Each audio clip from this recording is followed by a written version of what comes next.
समस्त आत्मीय बंधुओं का हमारे YouTube channel study with Jagroop में हार्दिक स्वागत है। हिंदी की विस्तृत तैयारी है तो हमारे YouTube चैनल को सब्सक्राइब करें।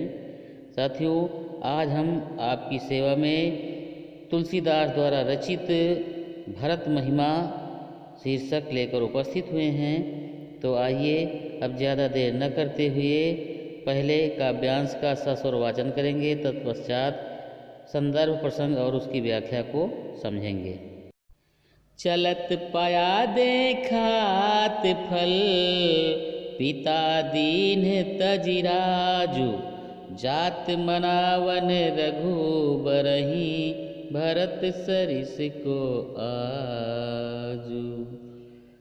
भायप भगति भरति आचरेनु, कहत सुनत दुख दूषण हरनु, कहत सुनत दुख दूषण हरनु। जो किछु कहब थोर सखी सोई, राम बंधु अस काहे न होई। हम सब सानुज भरतहि देखे, भाई न धन जुबती जन लेखे।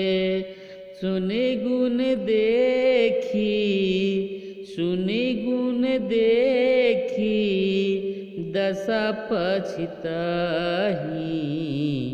कैकेयी जननी जोग सुत नाही।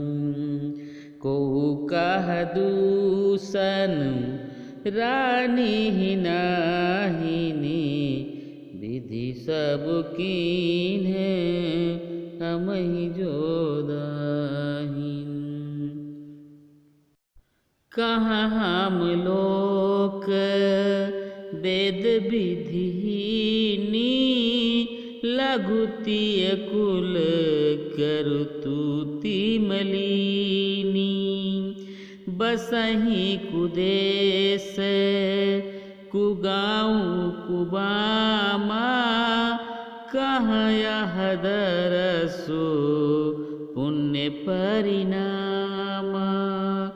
अस्यानंदु अस्यानंद अचिरज प्रतिग्रामा, जनु मरुभूमि कलप तरु जामा, जनु मरुभूमि कलप तरु जामा। अब आइए इस पद्यांश के लिए संदर्भ कैसे लिखेंगे समझेंगे। प्रस्तुत पद्यांश हमारी पाठ्य पुस्तक के काव्य खंड के भरत महिमा नामक शीर्षक से उद्धृत है।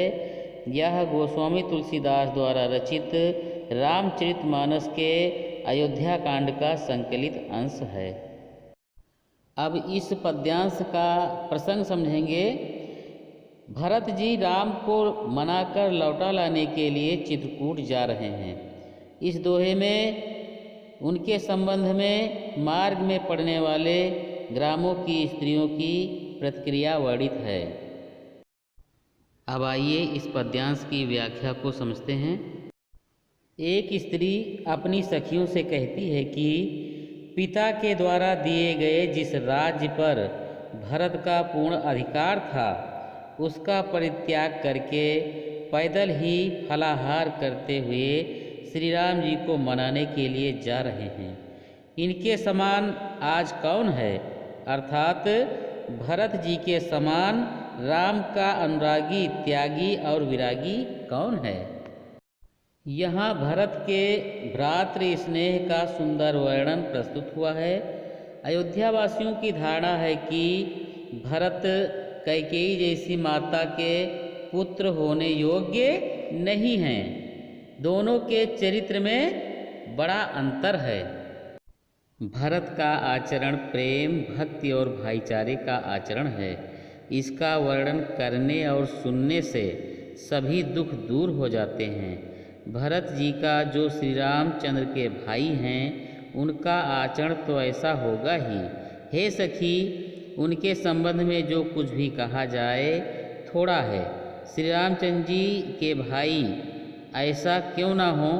छोटा भाई शत्रुघ्न सहित भरत जी को देखकर हम सब आज बड़भागिनी स्त्रियों की गिनती में आ गई हैं।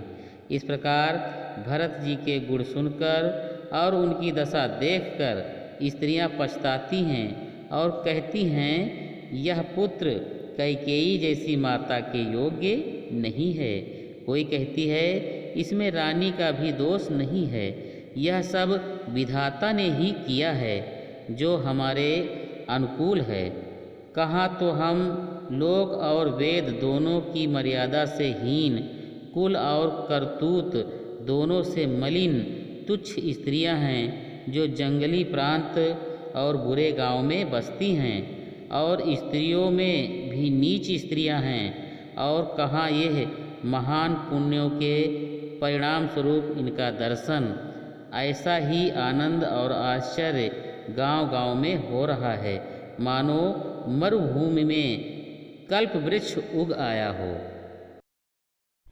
तेहि बासर बसी प्रातहि, चले सुमिरि रघुनाथ। राम दरस की लालसा, भरत सरिस सब साथ। मंगल सगुन होहि सब काहू, फर कहीं सुखद बिलोचन बहू। भरतहि सहित समाज उछाहू, मिली हहि रामु मिटहि दुख दाहू। करत मनोरथ जस जिय जाके, जाहि स्नेह सुरा सब छाके। शिथिल अंग पग मग डग डोलहि, विह्वल बचन प्रेम बस बोलहि।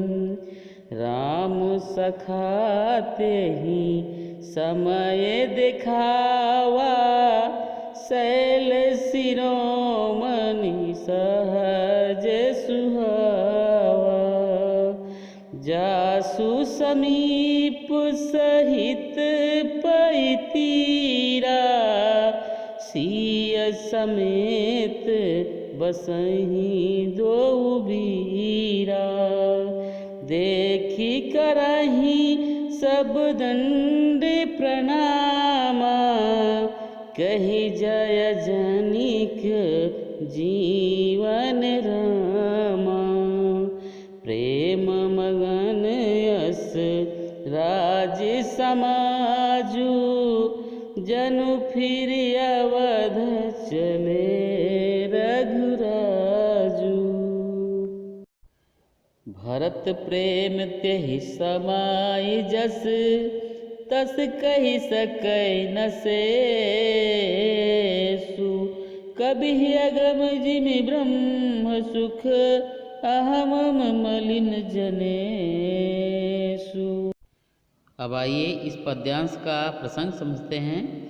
यहाँ भरत समेत अयोध्या वासियों में राम के दर्शन की लालसा, श्रद्धा और भक्ति का बहुत ही सुंदर एवं मार्मिक ढंग से वर्णन किया गया है। अब आइए व्याख्या समझते हैं। अयोध्या वासियों के साथ उस दिन वहीं ठहर कर अगले दिन प्रातःकाल ही श्री राम का स्मरण करके भरत जी आगे बढ़े। उनके साथ के सभी लोगों में राम के दर्शन की उत्कृष्ट लालसा लगी है, इसलिए वह शीघ्र ही श्री राम के समीप पहुंचना चाहते हैं। श्री राम के दर्शन की उत्सुकता मन में उठते ही सब लोगों को मंगल सगुन होने लगे हैं। दाएं नेत्र और भुजाएं पुरुषों के तथा बाएं नेत्र और भुजाएं स्त्रियों की फड़कने लगीं, जो उनके प्रिय राम के शीघ्र ही दर्शन होने की ओर संकेत कर रहे हैं। संपूर्ण समाज में भरत सहित अपूर्व उत्साह है, क्योंकि उन सबके दुख और कष्ट राम से मिलकर दूर हो जाएंगी। जैसी भावना जिसके मन में है वह वैसी ही कामना कर रहा है। वे सब श्री राम के प्रेम की मदिरा का छक कर पान करके मतवाले होकर चले जा रहे हैं। अत्यधिक उत्साह के कारण सभी के अंग शिथिल पड़ गए हैं और मार्ग पर उनके पैर इधर उधर पड़ रहे हैं।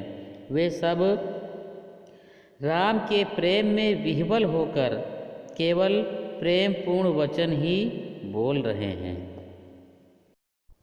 उसी समय राम के मित्र निषाद राज उन्हें पर्वतों में सर्वोत्तम, स्वाभाविक रूप से अत्यंत मनोरम उस कामदगिरि पर्वत को दिखाते हैं, जिसके पास पयस्विनी नदी के तट पर सीता जी सहित 2 वीर भाई श्री राम और लक्ष्मण निवास करते हैं।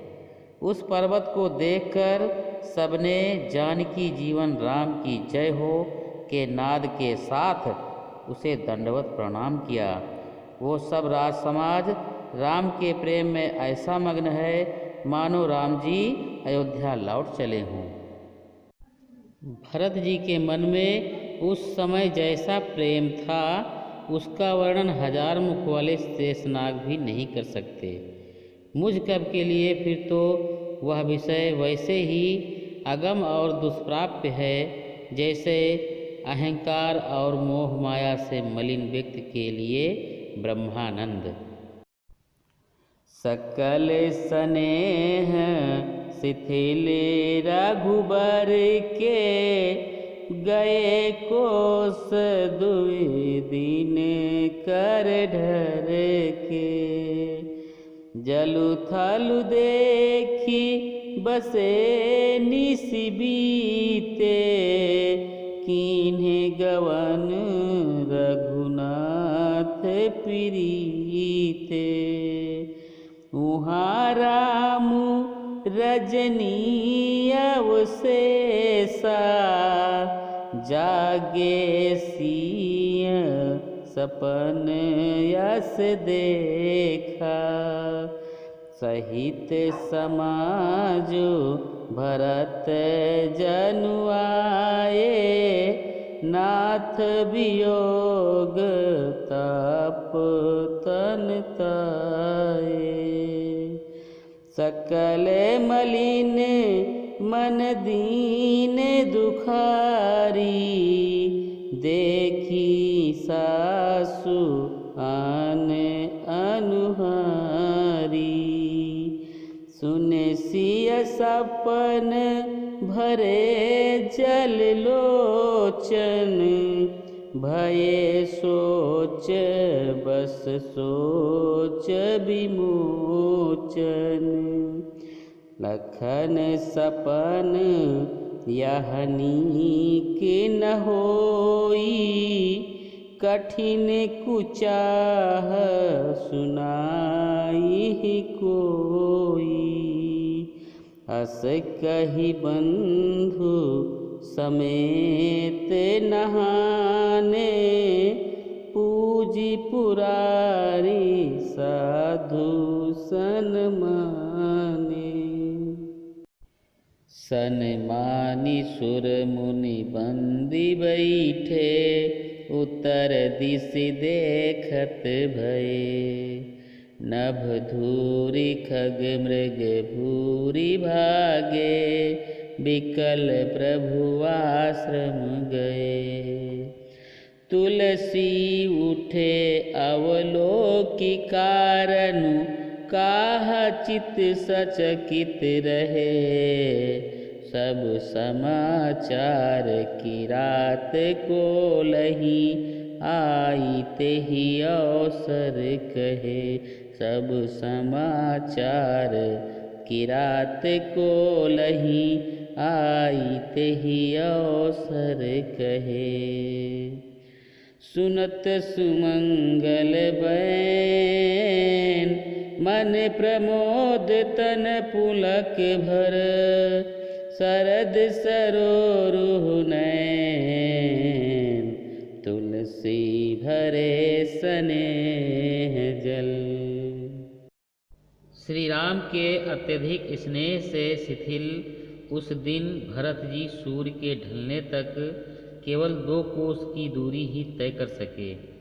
उन्होंने जल और स्थल की समुचित उपलब्धता देखकर रात बिताई और फिर श्री राम से मिलने के लिए प्रस्थान कर दिया। इधर श्री राम रात्रि के शेष रहते ही जाग गए। सीता जी ने तभी एक ऐसा दुस्वप्न देखा कि उनकी आंखें घबराकर खुल गईं। उस स्वप्न को वे श्री राम को सुनाने लगीं कि मैंने स्वप्न में देखा मानो भरत जी यहाँ पर समाज सहित आए हुए हैं। उनका शरीर प्रभु के वियोग की अग्नि में जल रहा है। उनके साथ आए सभी लोगों के मुख मलिन हैं और दीनहीन से उन सबके मन अत्यंत दुखी हैं। उनके साथ आई सासुओं को भी मैंने दूसरे ही रूप में यानी विधवा के रूप में देखा है। श्री राम की आंखों में सीता जी के इस स्वप्न को सुनकर आंसू आ गए और विश्व भर की चिंताओं को दूर करने वाले वे श्री राम स्वयं चिंताग्रस्त हो गए। अनुज लक्ष्मण से उन्होंने कहा कि लक्ष्मण, यह कोई बुरा स्वप्न है। हमें लगता है कि कोई अत्यधिक कष्टकारी अशुभ समाचार सुनने को मिलने वाला है। यह कहकर श्री राम ने भाई लक्ष्मण सहित स्नान करके शिव की पूजा करने के उपरांत साधु संतों की वंदना करके उनका सम्मान किया। प्रातः स्नान के पश्चात श्री राम देवताओं और ऋषियों की वंदना करके बैठ गए और उत्तर दिशा की ओर देखने लगे। उत्तर दिशा के आकाश में उन्होंने देखा कि धूल छाई है और पक्षी एवं हिरण आदि जीव अत्यधिक व्याकुल होकर प्रभु के आश्रम में भागे चले आ रहे हैं।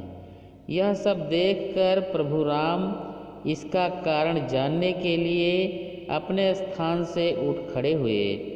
उनका मन आश्चर्यचकित हो गया। उसी समय कोल भीलों आदि ने आकर बताया कि उनसे मिलने भरत जी सेना सहित आ रहे हैं। कोल भीलों के ये सुंदर वचन सुनकर श्री राम का मन आनंद से भर गया। उनका तन पुलकित हो गया। शरद ऋतु के कमल के समान सुंदर उनके नेत्र प्रेमाश्रुओं से भर गए। साथियों, यदि आपको यह वीडियो पसंद हो तो कृपया इसे लाइक और शेयर अवश्य कर दीजिए, क्योंकि वीडियो को तैयार करने में अत्यधिक परिश्रम करना पड़ता है। और यदि आपने अभी तक हमारे YouTube चैनल को सब्सक्राइब नहीं किया है तो कृपया हमारे YouTube चैनल को सब्सक्राइब अवश्य कर दीजिए। आज के लिए बस इतना ही। अगले दिन नए वीडियो के साथ में पुनः भेंट होगी। तब तक के लिए जय हिंद।